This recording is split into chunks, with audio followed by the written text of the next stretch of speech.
Yeah, I think the biggest thing that if I were to give parents in general advice is um, not to think of it as something to figure out the cause and not to try to figure out a way to correct or fix anything and to get rid of expectations and just love the child and give them support for anything that they need and always be working on the puzzle that's there, but not to fix it. The puzzle is about how can I help the child be more comfortable and happy so that they blossom more. Like that's what it feels like.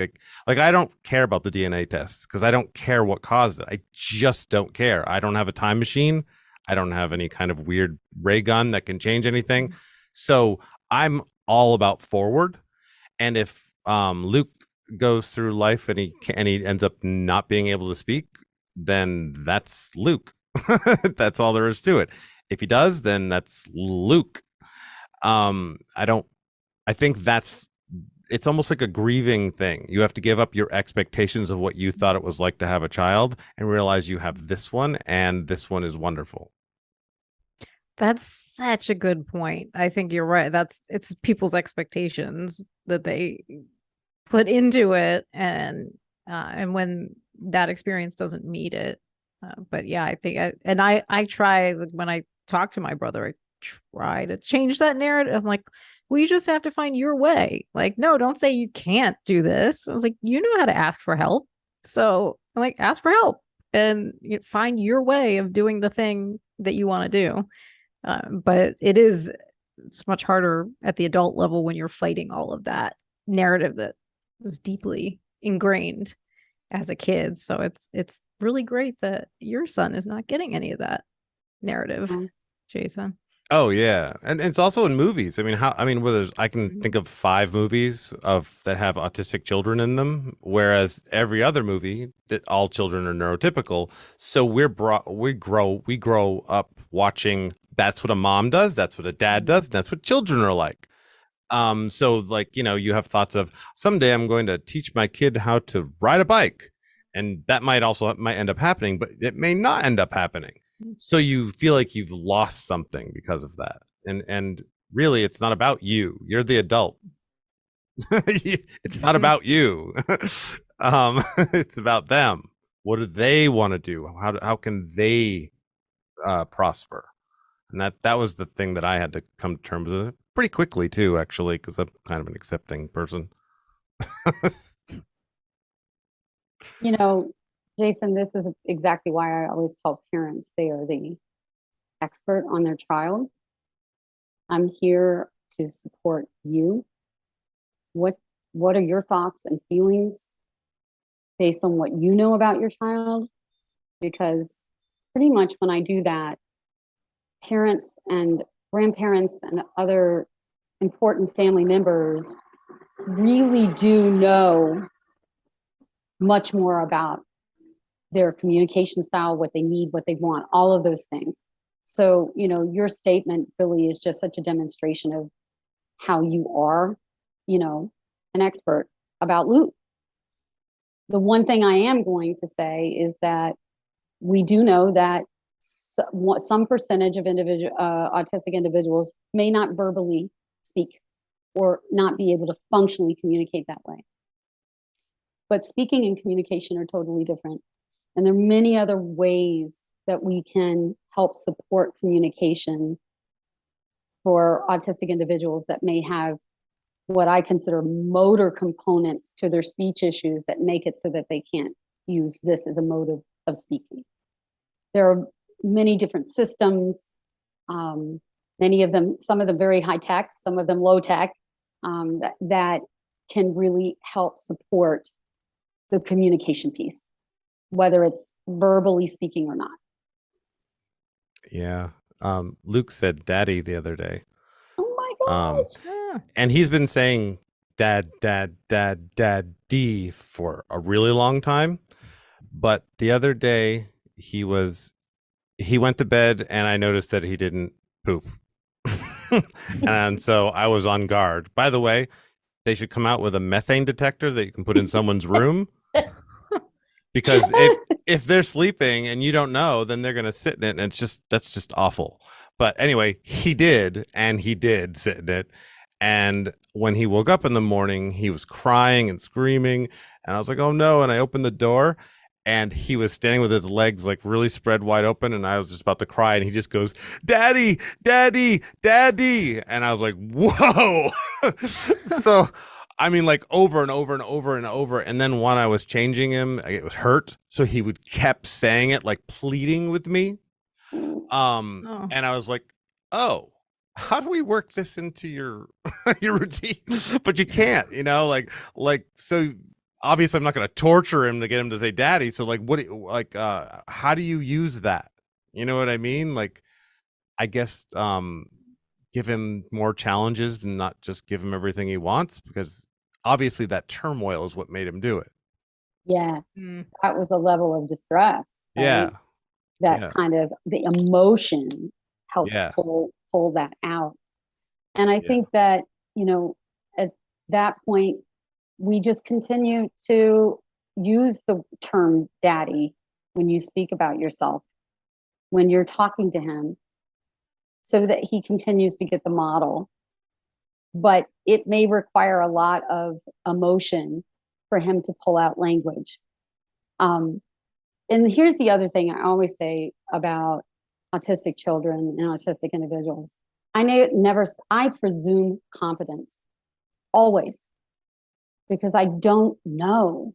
We don't know enough about why some kids take so much longer to talk, and all of a sudden they start talking. Some adults may be able to tell you a little bit more, but may not always. There was something that just kept it inside. And so just because a child is not talking on time, or even maybe a pretty long time down the road, I know of kids with autism at 10 or 11 or 12 start talking. And we think that they may need a system. And we use systems, these kind of what we call augmentative and alternative communication systems, to help bridge that, so they can get their needs met and communicate and not be so frustrated while we're working on building the ability to do it this way with verbal speech. So, but if there's anything I can say to anyone who works with autistics, who especially is in the profession and any kind of therapy role or teacher, is presume competence. There's so much more in there than we don't always see. Yeah. And get out of routines. I think I'm not that they don't need their routines, but I like to challenge Luke a lot. Like he has like I have like 4 iPads over the years that are various levels of technology. They're a 2, a 3, and a 4, and 5. But I have them all set to the same thing, and I put on YouTube, and I gave him a YouTube subscription, his own channel, so that I could tailor it around him. So what I'll do is I'll go upstairs and I'll put one on Dory, one on Nemo, one on Lion King, and one on like Monsters Inc. And I'll put them in separate rooms. And the first time I ever did that, he didn't understand the idea of finding something. It seemed he just was like just in the hallway, like what. So I brought him to them. Now he'll not go. He'll pull up, like he'll pull over something.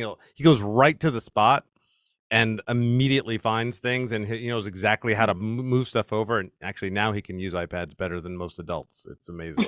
I bet he can. But yeah, challenge them. Don't just assume that Yes. you can don't just assume you have to do everything for them. Don't just give them things. Let them be a little upset about that they didn't get their watermelon yet, and let them point. Let them go over and try to get it from you. Anything really. Just it's like rock star syndrome, I call it. If you just do everything for a person, they don't ever have to do anything. They don't have to worry about anything. So I try to challenge them a lot with puzzles. Like, where's that noise coming from? That's fun. Yeah, those are really, and that's a really good point, is, when I presume competence, as a clinician myself, I'm always trying to figure out where that sweet spot is of like just enough challenge and being able to tolerate a little frustration versus that was too much and now I'm so overwhelmed I can't, you know, continue. And so, you know, finding that little sweet spot, but absolutely challenging them, because we won't know what individuals are capable of unless they have a challenge, right? We just don't know. And I can't tell you how many times I've been absolutely shocked by individuals that I've worked with and their capability. And that's what has really taught me to presume competence until I know, okay, this is something that may be more challenging. Let's work on this with when it comes to communication. Yeah. We have a lot of different people have a lot of ways of learning and a lot of ways and like that's why sometimes I'll speak out loud, because when you hear with your ears, it's different than thinking about it. A different part of your brain is being activated. And that's why I like to try to go with all the senses, you know, as much as I can. Because you don't know which one is going to be the one that's really that really helps them interact. You know, it could be smell. You just don't know. So I'm always messing with him. He actually gives me a side eye often when I do something a little mischievous. He'll fix whatever I did and then go. It's really funny. I love that. I love that. You're just like, I know you can like almost see the wheels turning like, hey, what are you doing? Did that. I told you I don't want Nemo on. Love it. You know, and I mean, as a professor and the work that I do, there's been a real push. And I think a lot of this has to do with, you know, we all learn differently. And there are lots of things that we can do just in teaching in general and what they refer to as universal design for learning, which makes it better for everyone, not just for someone who has a challenge, right? And really thinking about providing education and assessing student knowledge in various formats that are going to be the best way for that student to show what they know. Because that's really what we're looking for. Have they gotten it? Do they understand? And how are they going to show that?